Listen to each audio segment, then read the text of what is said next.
మహాగణాధిపతయే నమః. శ్రీమాత్రే నమః. మాచిరాజ్ భక్తి ప్రేక్షకులందరికీ నమస్కారం. మార్చి 11వ తేదీ నుంచి మార్చి 20వ తేదీ వరకు మేషాది ద్వాదశ రాశులకి రాశి ఫలితాలు ఎలా ఉన్నాయో, ఏ గ్రహాలు అనుకూలిస్తున్నాయో, ఏ గ్రహాలు వ్యతిరేకంగా ఉన్నాయో, అనుకూలించే గ్రహాలు ఇంకా అనుకూలించాలంటే, వ్యతిరేకించే గ్రహాల వ్యతిరేకత తొలగింపజేసుకొని అనుకూలత పొందాలంటే ఎలాంటి సులభమైన పరిహారాలు చేసుకోవాలో, ఏ దేవీ దేవతల ఆలయ దర్శనం చేసుకోవాలో, ఎలాంటి మంత్రాలు జపించుకోవాలో, ఎలాంటి స్తోత్రాలు చదువుకోవాలో, సకల దేవతా స్వరూపమైన గోమాతకి ఎలాంటి ఆహారం తినిపిస్తే అద్భుతంగా ప్రతి రాశి వారికి కలిసొస్తుందో, మార్చి 11 నుంచి మార్చి 20 మధ్యలో మేషాది ద్వాదశ రాశుల భవిష్యత్ ఎలా ఉండబోతుందో ఈ వీడియోలో మనం తెలుసుకుందాం. తదుపరి వృశ్చిక రాశి. వృశ్చిక రాశి వాళ్ళకి మార్చి 11వ తేదీ నుంచి మార్చి 20వ తేదీ మధ్యలో గ్రహాల సంచారాన్ని పరిశీలిస్తే, వృశ్చిక రాశి వాళ్ళకి సూర్యుడు 4, 5 స్థానాల్లో సంచారం చేస్తున్నాడు. వ్యతిరేక ఫలితాలు ఇస్తున్నాడు.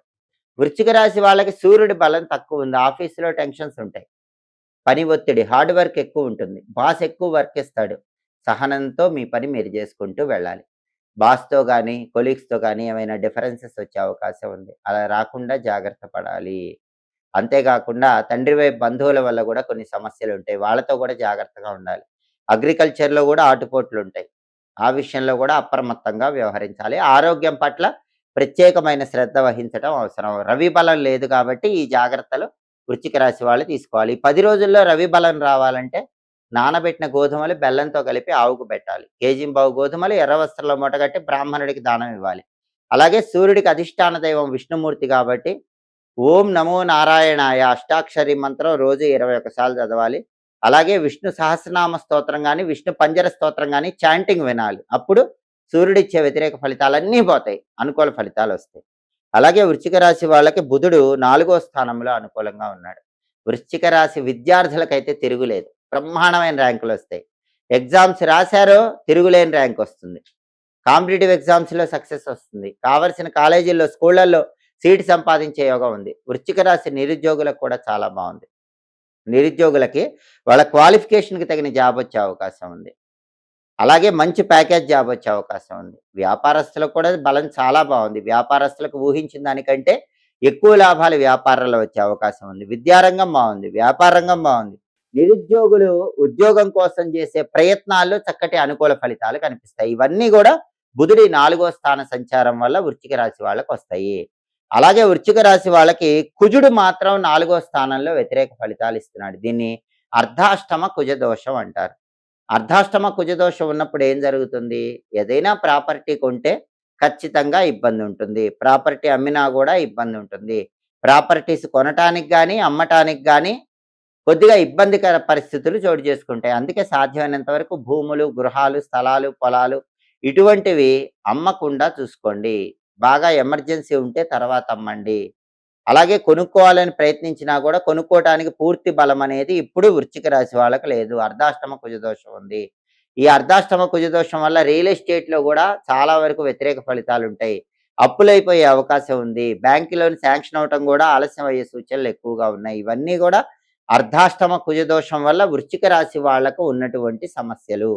ఈ సమస్యల నుంచి బయటపడాలంటే కందులు నానబెట్టి బెల్లంతో కలిపి ఆవుకు పెట్టాలి. 1.25 కేజీ కందులు ఎర్ర వస్త్రంలో మూటగట్టి బ్రాహ్మణుడికి దానం ఇవ్వాలి. అప్పుడు అర్ధాష్టమ కుజదోషం తొలగిపోతుంది.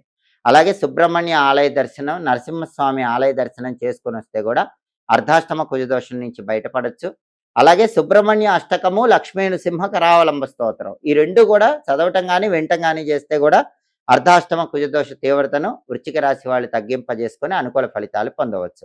అలాగే వృశ్చిక రాశి వాళ్ళకి శుక్రుడు మాత్రం 5వ స్థానంలో సంపూర్ణంగా యోగిస్తున్నాడు. 5వ స్థానంలో శుక్రుడు ఉండటం వల్ల వృశ్చిక రాశి పిల్లల్లో ఆడపిల్లలు ఎవరైనా ఉన్నట్లయితే వాళ్ళ వల్ల వృశ్చిక రాశి వాళ్ళకి మంచి పేరు వస్తుంది. వృశ్చిక రాశి వాళ్ళ సంతానంలో ఆడపిల్లలు ఉంటే వాళ్ళ చదువు పరంగా కానీ, ఉద్యోగ పరంగా కానీ, విదేశీయాన పరంగా కానీ మీ పిల్లలు తారాస్థాయిలో ఉండటం వల్ల, అందులోనూ మీ ఆడపిల్లలు తారాస్థాయిలో ఉండటం వల్ల వృశ్చిక రాశి వాళ్ళు పేరు తెచ్చుకునే అవకాశం ఎక్కువగా ఉంది. అలాగే సినిమా, టీవీ రంగాల్లో, సంగీత, నాట్య రంగాల్లో కూడా బ్రహ్మాండమైన సక్సెస్ సాధించే యోగం వృశ్చిక రాశి వాళ్ళకు ఉంది. దంపతుల మధ్య కూడా చక్కటి పరస్పర అవగాహన ఉంది. అంటే శుక్రుడు బ్రహ్మాండంగా ఉన్నారు కాబట్టి ఈ రకమైన అనుకూల ఫలితాలన్నీ కూడా వృశ్చిక రాశి వాళ్ళు పొందుతారు. కాబట్టి వృశ్చిక రాశి వాళ్ళకి బుధుడి బలం ఎక్సలెంట్‌గా ఉంది. శుక్రుడి బలం ఎక్సలెంట్‌గా ఉంది. కేవలం కుజుడి బలం లేదు. రవి బలం లేదు. రవికి, కుజుడికి సంబంధించిన పరిహారాలు చేసుకుంటే ఈ 10 రోజుల్లో వ్యతిరేక ఫలితాలన్నీ తొలగింపజేసుకొని అనుకూల ఫలితాలు సిద్ధింపజేసుకోవచ్చు. పరాభవ నామ సంవత్సర ఉగాది నుంచి ద్వాదశ రాశుల వారికి సంపూర్ణంగా లక్ష్మీ కటాక్షం కలగాలంటే, సంవత్సరం అంతా లక్ష్మీదేవి యోగించాలంటే కొన్ని ప్రత్యేకమైన విధి విధానాలు పాటించాలి. లక్ష్మీ కటాక్షం కలగాలని భావించే వాళ్ళందరూ కూడా ప్రతిరోజు ఇంట్లో దీపారాధన చేసేటప్పుడు మీరు నువ్వుల నూనెతో దీపారాధన చేసినా సరే కనీసం ఒక్క చొక్క ఆవు నెయ్యి వేసి దీపం పెట్టండి. ఆవు నెయ్యితో దీపం పెడితే లక్ష్మీ కటాక్షం తొందరగా కలుగుతుంది. అలాగే చాలామందికి కుటుంబంలో విభేదాభిప్రాయాలు ఎక్కువగా ఉంటాయి. కుటుంబ సభ్యుల మధ్య విభేదాభిప్రాయాలు తొలగింపజేసుకోవాలంటే 2 తేనె చుక్కలు దీపారాధన కుందిలో వేసి దీపాన్ని వెలిగించండి. అలా చేయటం ద్వారా కుటుంబంలో ఎలాంటి విభేదాభిప్రాయాలున్నా ఆ విభేదాభిప్రాయాల నుంచి సులభంగా బయటపడవచ్చు. అలాగే లక్ష్మీ కటాక్షం కలగాలంటే ఇంట్లో ఆడవాళ్ళు తప్పకుండా కొన్ని నియమాలు పాటించండి. వాటిలో ముఖ్యమైనది ఏంటంటే ఇంట్లో ఆహారం వ్యర్థం కాకూడదు. ఏ ఇంట్లో అయితే వండిన అన్నం గాని, పదార్థాలు గాని వ్యర్థమైపోతూ ఉంటాయో ఆ ఇంట్లో లక్ష్మీదేవి నిలబడదు. సాధ్యమైనంత వరకు ఆహారం వ్యర్థం కాకుండా చూసుకోండి. అలాగే ఇంట్లో దంపతుల మధ్య గొడవలు ఎక్కువగా ఉంటే లక్ష్మీదేవి ఇంట్లోంచి బయటికి వెళ్ళిపోతుంది. దరిద్ర దేవత ఇంట్లోకి ప్రవేశిస్తుంది. ఒకవేళ ఏ ఇంట్లోనైనా తరచుగా గొడవలు అవుతూ ఉన్నట్లయితే ఆ ఇంట్లో లక్ష్మి నిలబడలేదు, దరిద్ర దేవత ప్రవేశించిందని మనం అర్థం చేసుకోవాలి. అటువంటప్పుడు ఏం చేయాలంటే సంధ్యాదీపాన్ని వెలిగించాలి. ఏ గృహంలో అయితే సాయంకాలం పూట ఇంటి ఇల్లాలు సంధ్యాదీపం పెడుతుందో ఆ ఇంట్లో కుటుంబ కలహాలు ఉండవు, దరిద్ర దేవత వెళ్ళిపోతుంది, లక్ష్మి ఇంట్లో నిలబడుతుంది. సంధ్యాదీపం వెలిగించటానికి స్నానం చేయాల్సిన అవసరం లేదు. కాళ్ళు చేతులు కడుక్కొని మొహం కడుక్కొని పూజ గదిలో ఇంటి ఇల్లాలు ఆవు నెయ్యితో కానీ నువ్వుల నూనెతో కానీ సంధ్యాదీపాన్ని వెలిగించాలి. ఆ తర్వాత గుమ్మానికి ఇరువైపులా మట్టి ప్రమిదల్లో దీపాలు వెలిగిస్తే కూడా ఉత్తమ ఫలితాలు కలుగుతాయి. గుమ్మానికి ఇరువైపులా వెలిగించకపోయినా పూజ గదిలో మాత్రం సంధ్యాదీపాన్ని ఆడవాళ్ళు తప్పకుండా వెలిగించాలి. అలాగే ఇంట్లో పళ్ళు కుళ్ళిపోకుండా చూసుకోవాలి. పళ్ళు కుళ్ళిపోతే ఆ ఇంట్లో లక్ష్మి నిలబడదు. అలాగే లక్ష్మీ కటాక్షం కలగాలంటే రోజు స్నానం చేసిన తర్వాతే వంట వండాలి. ఆడవాళ్ళు స్నానం చేసిన తర్వాత వంట వండితే ఆ ఇంట్లో లక్ష్మీ కటాక్షం తొందరగా కలుగుతుంది. అలాగే వంట వండేటప్పుడు కూడా గ్యాస్ స్టవ్ దగ్గర ముగ్గు వేసి వంట ప్రారంభించండి. 2 అడ్డు గీతలు, 2 నిలువు గీతలతో గ్యాస్ స్టవ్ దగ్గర ఒక ముగ్గు వేయండి. గ్యాస్ స్టవ్‌కు పసుపు రాసి కుంకుమ బొట్లు పెట్టండి. ఆ తర్వాత గ్యాస్ స్టవ్ వెలిగించండి. గ్యాస్ స్టవ్ వెలిగించగానే ఓం బ్రహ్మణే నమః అని 11 సార్లు అనుకొని గ్యాస్ స్టవ్ వెలిగించినట్లయితే ఆ ఇంట్లో లక్ష్మీదేవి నిలబడుతుంది. అలాగే లక్ష్మీ కటాక్షం ఇంట్లో ఉండాలంటే ఆడవాళ్ళు తప్పకుండా ఉదయం నిద్ర లేచిన తర్వాత గడప మీద 2 పాల చుక్కలు వేయాలి. అలాగే ప్రతి పౌర్ణమికి రాత్రిపూట ఇంటి ముందు అష్టదళ పద్మ ముగ్గు, 8 దళాలున్న పద్మ ముగ్గు వేసి నిద్రించండి. పౌర్ణమి రోజు రాత్రిపూట ఇంటి గుమ్మం ముందు ముగ్గు ఉంటే కూడా లక్ష్మీదేవి సంపూర్ణమైన అనుగ్రహాన్ని కలిగింపజేస్తుంది.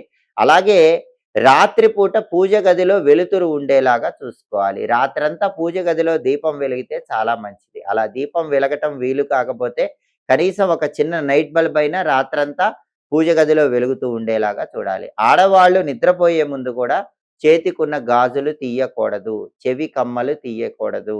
ఈ నియమాలు పాటిస్తేనే ఆ ఇంట్లో లక్ష్మీదేవి నిలబడుతుంది. అలాగే ఆడవాళ్ళు బంగారు గాజులు ధరించినా సరే మట్టి గాజులు తప్పకుండా ధరించాలి. మట్టి గాజులు ధరిస్తేనే సంపూర్ణంగా లక్ష్మీదేవి అనుగ్రహానికి సులభంగా పాత్రలు కావచ్చు. అలాగే అతిథులను ఆదరించాలి. గృహంలో వృద్ధులను ఆదరించాలి. ఏ ఇంట్లో అయితే వృద్ధులను తిడతారో, వృద్ధులను గౌరవించరో ఆ ఇంట్లో లక్ష్మి నిలబడదు. పెద్దవారిని, తాతలను, బామ్మలను వీళ్ళని గౌరవించటం, వాళ్ళకి కావలసిన సేవలు చేయటం చేస్తే దరిద్ర దేవత నిలబడదు. లక్ష్మీదేవి అలాంటి గృహంలో నివసిస్తుంది. కాబట్టి ఈ ప్రత్యేకమైన విధి విధానాలు పాటించండి. తులసి మొక్క అందరూ కూడా ఇంటి ఆవరణలో పెంచుకోండి. తులసికి ఆనవాయితీ అనే సంబంధం లేదు. చాలామంది మాకు తులసి మొక్క ఆనవాయితీ లేదంటారు. అలా ఏం ఉండదు. ఖచ్చితంగా ఇంటి ఆవరణలో బయట వైపు తులసి మొక్క పెంచుకోండి. దానివల్ల సంపూర్ణంగా లక్ష్మీదేవి అనుగ్రహిస్తుంది. ఒకవేళ మీకు ఆనవాయితీ లేకపోయినా ఇప్పటి నుంచి తులసి మొక్కను ఇంటి ఆవరణలో పెట్టుకోవటం, వీలైనప్పుడల్లా సాయంకాలం పూట తులసి కోట దగ్గర దీపం పెట్టుకోవటం, అలాగే తులసి కోటకు ప్రదక్షిణలు చేయటం చేసుకున్నట్లయితే దానివల్ల శ్రీ మహాలక్ష్మీదేవి ఇంట్లో నిలబడుతుంది. పరాభవ నామ సంవత్సర ఉగాది నుంచి అందరూ కూడా లక్ష్మీ కటాక్షం కలగటానికి ఈ విధి విధానాలు పాటించండి. సంవత్సరం అంతా ఆర్థికంగా మంచి పురోభివృద్ధిని అందిపుచ్చుకోండి. ఎప్పటికప్పుడు దినఫలాలు, మాస ఫలాలు, సంవత్సర ఫలితాలు, అలాగే గ్రహాల సంచారంలో వచ్చే మార్పును బట్టి ఫలితాలు, ఇవన్నీ తెలుసుకోవాలంటే మాచిరాజు భక్తి ఛానల్ తప్పకుండా చూడండి. మా వీడియోస్ మీకు నచ్చినట్లయితే మా ఛానల్ లైక్ చేయండి, కామెంట్ చేయండి. మా ఛానల్ వీడియోస్ 10 మంది మిత్రులకు షేర్ చేయండి. మా ఛానల్ సబ్స్క్రైబ్ చేసుకోండి. పక్కనున్న బెల్ సింబల్ నొక్కటం మాత్రం మర్చిపోకండి. సర్వే జనాః సుఖినో భవంతు. స్వస్తి.